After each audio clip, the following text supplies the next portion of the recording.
کہ نبی کریم صلی اللہ علیہ وسلم جب وضو فرماتے تھے تو صحابہ کرام آپ کے وضو کا پانی زمین پر نہیں گرنے دیتے تھے، اپنے ہاتھوں پر لے لیتے تھے۔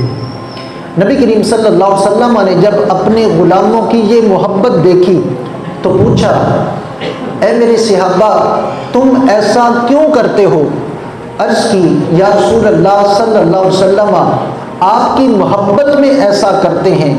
ارشاد فرمایا اگر میری محبت میں ایسا کرتے ہو تو ارشاد فرمایا پھر ساتھ میں میری محبت عمل کا بھی تقاضا کرتی ہے۔